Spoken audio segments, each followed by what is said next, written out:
cholesterol is, to my knowledge and from my research, the only number that has been artificially lowered when it comes to the optimal range.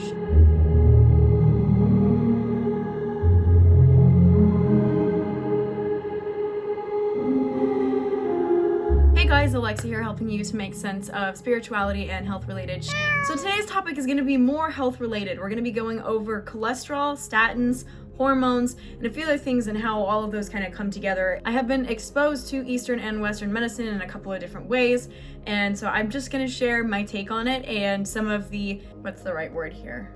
Some of the inconsistencies that I have seen. Now, I want to make a disclaimer first. I am not a doctor. This is not meant to substitute any kind of medical knowledge. Again, this is just my take on the research that I have done and been exposed to in the realm of cholesterol and statins and hormone-related field. So first things first, what is cholesterol? Cholesterol is a hormone precursor that is super important for a few different roles in the body. Obviously, because it is a hormone precursor, it is part of what enables our body to produce other hormones. From cholesterol, we are able to produce things like pregnenolone, which is known as the grandmother hormone, which then helps us to produce things like progesterone, DHEA, testosterone, estradiol, estriol, cortisol. Any kind of stress hormone or sex hormone is in some way derived from cholesterol. So I cannot express how important it is to have adequate levels of cholesterol, because if you don't have enough cholesterol to be producing the hormones that you need for your body to be in a state of balance, I can tell you, you are not doing yourself any favors. Cholesterol is also a building block for tissue in that it is an essential component of cell membranes. It also helps the liver with bile production, which, if you're not familiar, bile is part of what helps you to break down your foods and then enables you to digest and absorb the nutrients from those foods. So yes, cholesterol has gotten a really bad rep when in reality, granted, there are some dangers to having excessive cholesterol, and I'll explain why and what is actually dangerous about that. But more importantly, it does have really important functions in the body, and I think it's really unfortunate to me that it's just been sort of masked over, and a lot of people look at it as sort of this one-sided, like, oh, too much cholesterol is bad, when in reality you have to dig a little bit deeper to understand what its actual function is in the body. People with too low levels of cholesterol can actually see an array of issues, including anxiety, depression, impulsivity, aggression, a huge slur of issues that can come from having malfunctioning or imbalanced hormones. One reason why cholesterol is important is that it can actually indicate to you that there is excessive inflammation in your body. Now, when it comes to diet, humans can get cholesterol from animal-based products. With that being said, on average, only about 20% of our entire cholesterol content is coming from our food, and the rest is being produced by our own body. What this tells us is that your body will produce enough cholesterol according to what it needs to respond to inflammation. So I'm not going to get too sciencey on you today, but there are two primary cholesterol carriers that I want to talk about. One is HDL and the other is LDL. These stands for high density and low density lipoproteins. Now, oftentimes we tend to blanket statement these and look at HDL and say it's good cholesterol. And we say that if your levels are 60 or higher, that's considered a good sign.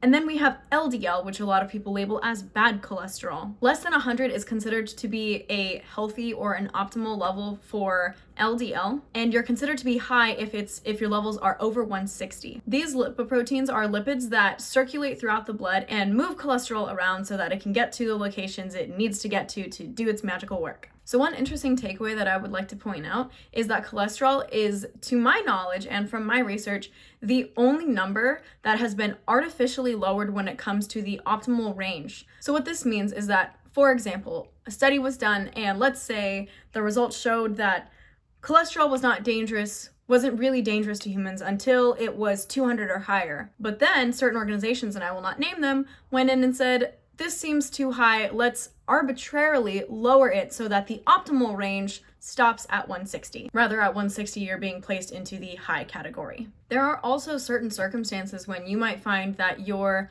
LDL levels are extremely high, like over 200 all the way up to 1,000 even.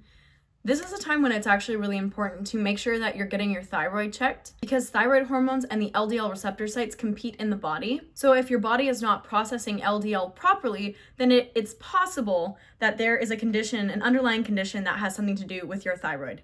In any case, if you are being told that your cholesterol is too high, one thing to consider is where is there inflammation and how do I reduce inflammation? Because the whole point is not just to lower the number. You don't want to just lower the number of cholesterol. What you actually want to lower is what's causing your cholesterol to be higher than an optimal state, which again, as I've noted, optimal state, there might be some leeway there as far as what you might think is optimal. For me personally, when I look at hormones and how the human body works, being aware that cholesterol is a precursor for a shitload of other stuff, I am inclined to believe that we probably could use and could even benefit from higher cholesterol than what's recommended.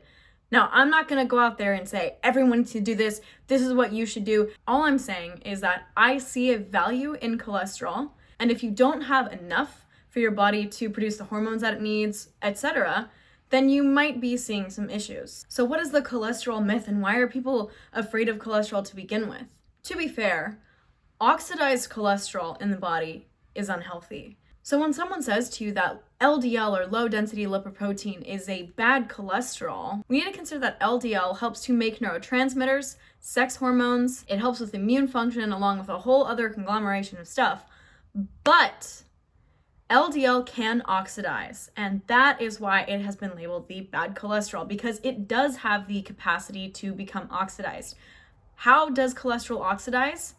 You put sugar with it. This process is called glycation, and what results is a small, dense, low-density lipoprotein. Now, these small, dense ones can be compared to these large, fluffy LDLs that are floating around. The large, fluffy ones are harmless to you. It's the small, dense LDL that's actually detrimental to your health, because that is what can stick to the arteries, form plaque, and calcify. So when you get your blood work done, what you can do is ask for a lipid panel with fractionation or something to otherwise indicate the actual breakdown of your lipid panel, so that you're not just looking at the numbers LDL and HDL, because I can look at the number LDL and that tells me what my potential capacity is for oxidative stress on the body. So in some way it tells me what could be turned into bad cholesterol, like in the actual sense of bad cholesterol.